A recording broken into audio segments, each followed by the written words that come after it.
নমস্কাৰ, মই লীলা দেৱী অন্য এটা ভিডিঅ'লৈ আহিছোঁ। মোৰ লগত আছে বিশিষ্ট লেখিকা পূৰ্ণিমা বৰা। নমস্কাৰ, শুভেচ্ছা জনালোঁ। চব কিমান ধুনীয়াকৈ আছে, জীৱনটোক জীপাল কৰি ৰাখিছে। নিজৰ ভাল লগা কামবোৰৰ মাজেৰে নিজৰ জীৱনটো জীপাল কৰি ৰাখিছে।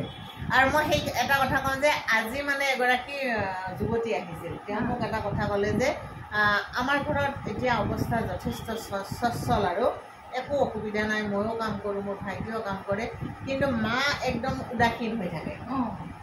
যদি উদাসীন হৈ থাকিব নালাগে আপুনি কৈ দিয়কচোন। উদাসীন হৈ থাকিলে কি হ'ব? যিকেইদিন থাকি ভালকৈ থাকিব লাগে, হয়, ভালকৈ যি মন যায় তাকেই কৰিব লাগে, হয়, সেইটোৱে কথা। এখেতে ভাল কবিতা লিখে, উপন্যাস লিখে। আপোনাৰ উপন্যাসখনৰ নাম কওকচোন। মোৰ উপন্যাসখনৰ নাম ৰঙাজানৰ নন্দিনী। ৰঙাজানৰ নন্দিনী। আৰু কবিতা পুথিখনৰ নাম হ'লে বসন্তৰ বৰষুণ। কবিতা পুথিখনৰ নাম বসন্তৰ বৰষুণ। আৰু ইমান সাদৰী মানুহজনী হাঁহি থাকে অনবৰতে, ভাল লগা ৰংটো পিন্ধে, ভাল লগা কাপোৰ কিনি, মানে সঁচাই আপোনাৰ হেৰিটো মোৰ ভাল লাগে। এনেকৈ থাকিব লাগে, জীৱনটোক জীপাল কৰি ৰাখিব লাগে। চাওক, আমাৰ জীৱনটো খুব চুটি, হয়নে নহয়? দীঘলীয়া জীৱন এটা লৈ অহা নাই, আৰু জীৱনত সুখ দুখ থাকিবই, হয়নে নহয়? চব আছে। যিমান ঠেকা খাব সিমান আগবাঢ়িব, সিমানে শিকিব।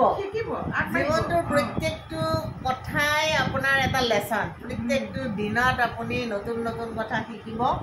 প্ৰত্যেকটো দিনেই আপোনাক অভিজ্ঞতাৰে পুষ্ট কৰি তুলিব, আৰু তাৰ মাজত দুখত আপুনি হতাশ নহ'ব লাগে। হতাশ হ'লেতো আৰু শেষ হৈ যাব। সেইকাৰণে মই মানে কি, এতিয়া মোৰ ছোৱালী তিনিজনী, দুজনী বিয়া হৈ গৈছে, এজনী হোৱা নাই। সিহঁতো মানে দুজনী বাহিৰতে থাকে। আৰু ডাঙৰকৈ কওক, এখেতৰ ছোৱালী তিনিগৰাকী, দুগৰাকী বাহিৰত থাকে।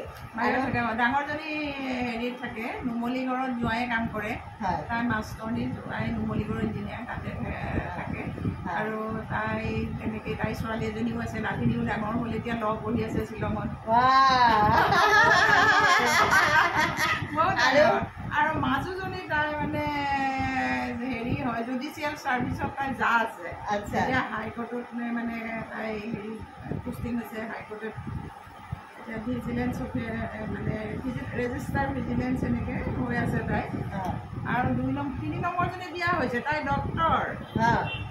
তাই ডক্তৰ, তাই গিৰিয়েকো ডক্তৰ, লখিমপুৰত থাকে। ইহঁতবিলাকৰ ইমান হেৰি নাই, আৰু মানুহজনো চাকৰি কৰি ৰিটায়াৰ হৈ গ'ল। এতিয়া মানে প্ৰব্লেম নাই মোৰ। এইটো মানে ফুল চুলবোৰ খুব ভাল পাওঁ। মোৰ গোটেই ঘৰটো ফুলেৰে ভৰ্তি, বিভিন্ন ধৰণৰ ফুলেৰে সজাই তুলিছে। ভিতৰখনো মই ফুলেৰে ভৰাই থওঁ। আৰু হেৰি ভাল লাগে মোৰ ফুল।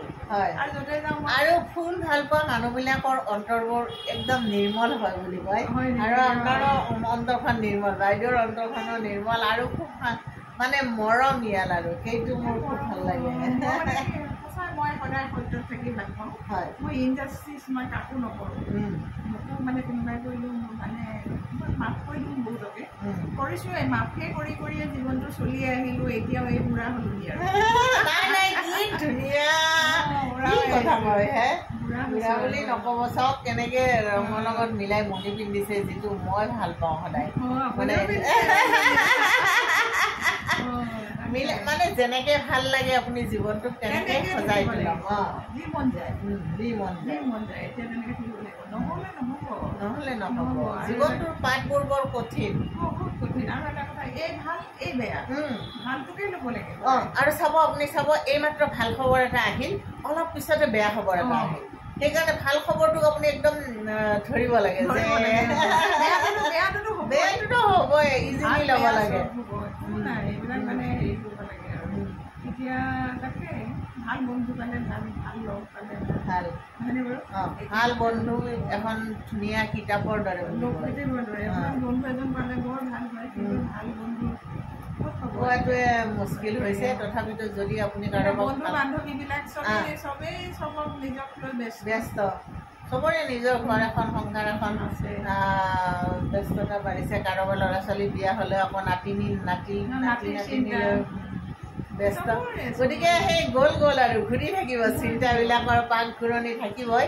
তাৰ মাজত আমি আমাৰ মনবোৰ জীপাল কৰি ৰাখিব লাগিব আৰু পৰিয়ালত নাৰীগৰাকীৰ ভূমিকা সংসাৰখনত বহুত ডাঙৰ নাৰীগৰাকী যদি সজীৱ হৈ থাকে গোটেই মানে সংসাৰখনে কিন্তু সজীৱ হৈ থাকে এইটো কিন্তু বহুত ডাঙৰ কথা আৰু ল'ৰা ছোৱালীৰ পৰা আদি কৰি নাৰীগৰাকী মানে মই চাকৰি কৰিছোঁ আপুনি ক'ত চাকৰি কৰিছে ব্ৰহ্মপুত্ৰ বৰ্ডত চাকৰি কৰিছিলোঁ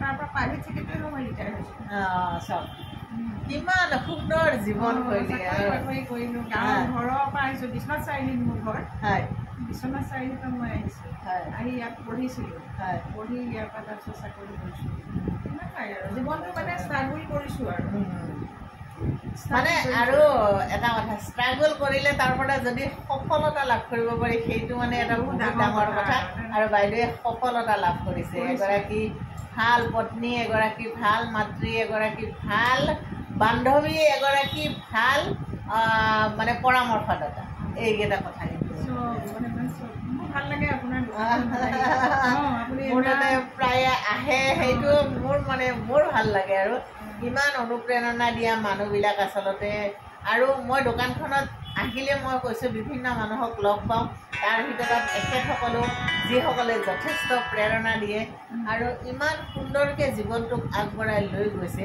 সেইটো মানে শিকিবলগীয়া কথা বহুত ভাল লাগিল